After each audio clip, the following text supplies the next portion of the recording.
a Legião dos Condenados. Muito pode ser dito deles, e nada pode ser confirmado. Certa vez, o inquisitor Meloriak, da Ordus Cronos, disse: de todas as lendas do Império, uma das mais estranhas é a Legião dos Condenados. Para aqueles que sabem onde procurar, há muitos relatos corroborados destes guerreiros de outro mundo. Suas aparições inesperadas em campos de batalhas desesperados e o seu desaparecimento repentino é inexplicável. Esta é a Legion of Damned, a Legião dos Malditos ou dos Condenados. Lembrando que a parte inicial do vídeo é toda fundamentada nos livros de Warhammer 40.000, na Lex Canon e na Wiki 40.000. Podem pegar os dados da Legião dos Condenados e ler os textos também que tem na Biblioteca Negra, da Queda de Cadia, da Batalha de Cadia, ok? Vamos lá. Então, se você puder, meu amigo, principalmente, hypeie o vídeo, isso ajuda demais. Isso é disponível no primeiro dia que o vídeo é lançado, e se impulsiona muito e você não tem noção. Além de se inscrever e comentar, porque isso ajuda a outras pessoas a conhecerem esse incrível mundo de Warhammer 40.000. Vamos lá? A Legião dos Condenados é uma força lendária e misteriosa de adeptos Astartes. São Space Marines pálidos, magros e vestidos com armaduras negras adornadas com detalhes de chamas e morte. A verdade por trás de sua origem é atualmente desconhecida, mas investigações inquisitoriais estabeleceram que talvez haja uma ligação com o capítulo perdido dos Firehawks. Apesar da teoria dos inquisitores imperiais, essa teoria é meio duvidosa, uma vez que os Firehawks, os Falcões de Fogo, se perderam na Urdidura, na Warp, em 963 do milênio 41, e a aparição da Legião dos Condenados já antecede esse momento. Mas, embora isso possa acontecer, temos que lembrar que a natureza do imaterial é fluida, ele não é fixo igual ao mundo material, pois o tempo do imaterial não é linear igual ao nosso. Então é possível que, mesmo eles tendo se perdido no futuro, eles possam ter aparecido no passado nos conceitos do Warhammer 40.000. Vamos contar sobre as 3 principais teorias que determinam qual é o nascimento da Legião dos Condenados, que são do canon de Warhammer 40.000. Tem muitas outras teorias, inclusive eu vou botar a minha no final após essas 3 teorias. Vamos começar pela primeira. Alguns estudiosos da história dos adeptos Astartes diziam que a Legião dos Condenados é uma reação psíquica tornada real pelos poderes do Imperador no Warp. Eventos como o massacre de Tsivan III e Tsivan V, a morte dos Primarcas, deixaram cicatrizes na psique de todas as legiões e no próprio Immaterial. Vários bibliotecários acham que é bem possível que alguns guerreiros do Imperador que tenham falecido em combate ao longo de incontáveis eras tenham se apegado tanto à raiva e ao ódio contra a heresia e contra os Xenos, que suas almas conseguiram se manter na Warp, não sendo devoradas pelos Senhores do Caos e nem protegidas pelo Imperador. Ainda livres, formando-se um capítulo capaz de aparecer em um sussurro, libertar as tropas, matar inimigos e voltar de volta para o Warp. Essa é uma das teorias acreditadas pelos cânones imperiais. Outra teoria também canônica de Warhammer 40.000, ou seja, não é de fã, é de alguns livros de Warhammer 40.000 e que alguns librarians sugerem, é uma espécie de alucinação. Acreditam que os humanos levados a estresse em situações extremamente radicais e que eles conseguem sobreviver por um milagre do Imperador, eles acreditam que a Legião apareceu, mas que ela não de fato é real.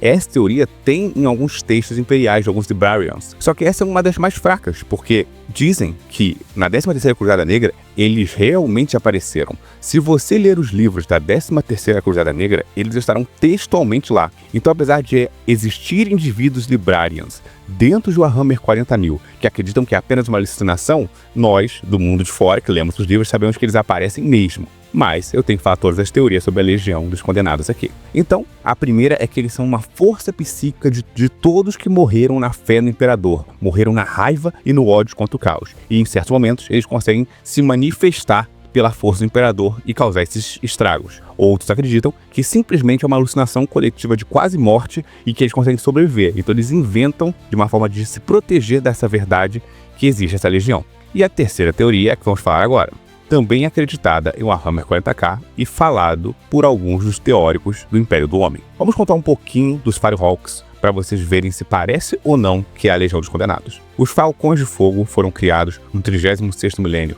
na 21ª fundação. Esta fundação tem o codinome de A Fundação Amaldiçoada, por causa da terrível má sorte que parece perseguir os capítulos que foram criados nessa fundação, logo um pouco antes da Era da Apostasia. Esses capítulos, em sua maioria, têm falhas genéticas e mutações. Os Firehawks eram sinônimos de devastação e ira. Tiveram incontáveis vitórias e incontáveis derrotas. São um dos poucos capítulos sucessores que registraram a sobrevivência de ter o mundo natal deles destruído 2 vezes.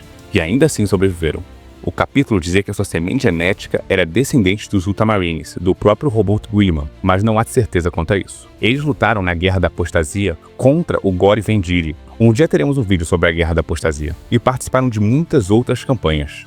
Mas eles desapareceram. No ano 963 do 41º milênio, eles foram lidar no subsetor de Crawwords para enfrentar vários piratas Dark Elders. Toda a frota, inclusive a nave monastério, fez um salto em direção ao subsetor Crawl.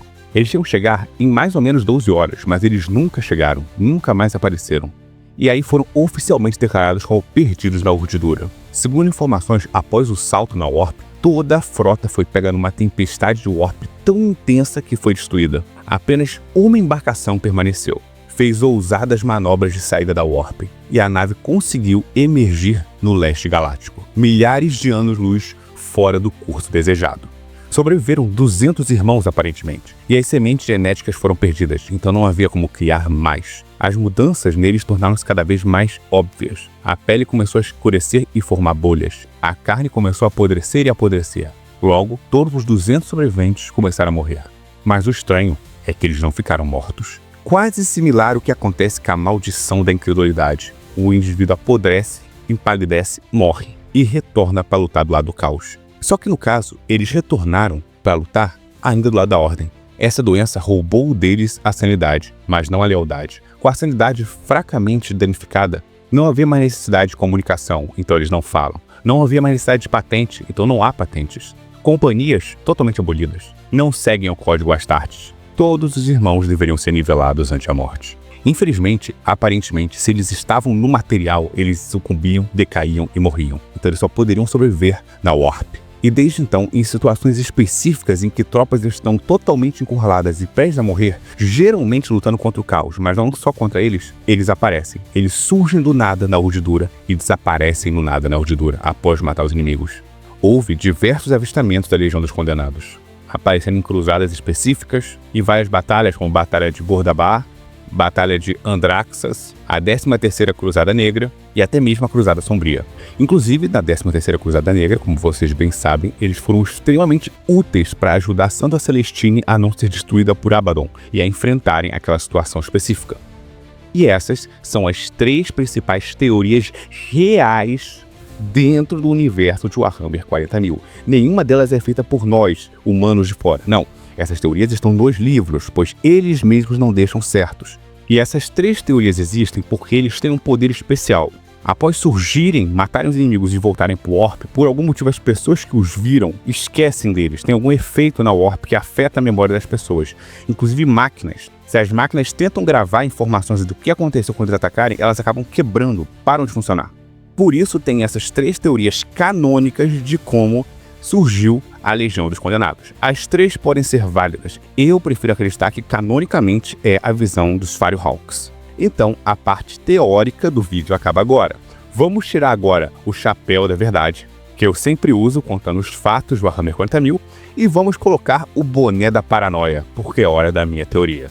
E agora que você sabe as 3 teorias que há no mundo de Warhammer 40.000, vamos falar da minha. Então aí vai. Essa é uma teoria minha de Warhammer 40.000, usando o boné da paranoia, com tudo que eu já estudei de Warhammer 40.000, lastreada puramente da minha interpretação falha sobre a existência, tá? Então se você quiser, Arauto, mas isso não é condizente com o livro do fulano de tal do hambúrguer sagrado da 3ª dimensão intergaláctica. Eu sei que pode não ser. O Warhammer 40.000 tem um monte de retcon, um monte de mudança. Malau existia, não existe mais. Tinha só 3 deuses do caos, agora tem 4. Tinha os deuses da lei que não existem mais. Tudo muda. Desta minutagem em diante é teoria. Desta minutagem pra trás é fato. Vambora. Se você já assistiu praticamente todos os meus vídeos sobre o Warhammer 40.000, sabe bem como funciona o imaterial. O mundo de Warhammer 40.000 tem 2 dimensões, o material e o imaterial. O mundo material segue as regras da física. O mundo do imaterial da Warp segue regras específicas daquele mundo. Regras que nós não conhecemos e que às vezes elas mudam de forma relativa. Como diriam os orcs, segue a regra do dane-se. Então, partindo desse princípio, o Imperador está no trono imperial há 10.000 anos. recebendo o poder da fé de milhares e milhares de humanos. A fé gera poder, emoções geram poder no imaterial, tanto que literalmente uma baixaria de Eldari gerou Slaanesh. Então, desde esses tempos imemoriais, lá do massacre de Tsivan III e Tsivan V, acredito que a morte de pessoas legalistas que tinham fé na verdade imperial, no caso antes do imperador cair no trono dourado, ou pós isso, na fé imperial após ele estar no trono dourado, não importa o motivo da fé. Isso gerou poder ao longo de eras do Warp em direção ao imperador. E todos esses Astartes mortos ao longo de eras, que já eram super-humanos geneticamente modificados, literalmente com a semente genética do imperador e da herda, fazem parte do imperador. É aquele conceito, nossos filhos fazem parte de nós. Quer seja biologicamente, quer seja espiritualmente, como você preferir conceber o mundo. Fato é, o seu filho é parte de você. 32 cromossomos são pelo menos seus. O outro são da mãe. É outra vida, é outra alma, mas é parte de você. Então, durante 10 mil anos, o imperador foi acumulando poder e diversos Astartes foram morrendo. A viagem dos Firehawks, que fez eles se perderem no imaterial, imagina, um capítulo inteiro sofrendo em agonia pela questão do Warp. Toda essa dor, todo esse sentimento, toda essa fé no pai. A morte deles no imaterial fez esse estalar.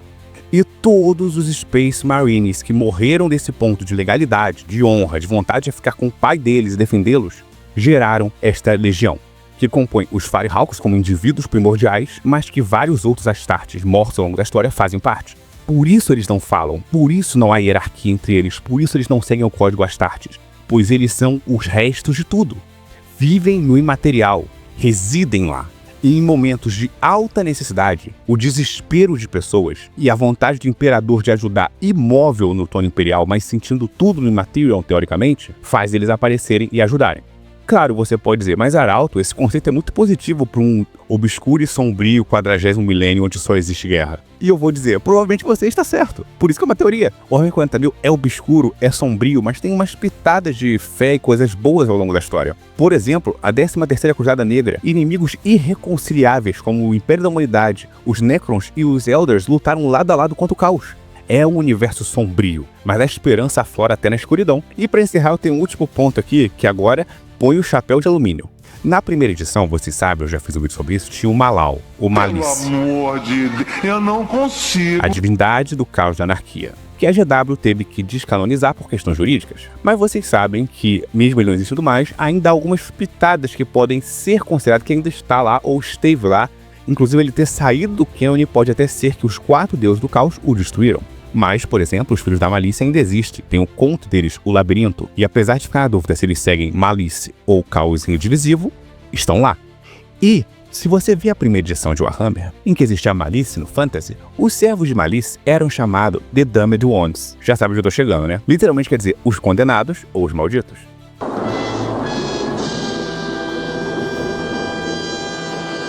E a Legião dos Condenados, Damned Legion, tem exatamente essa nomenclatura.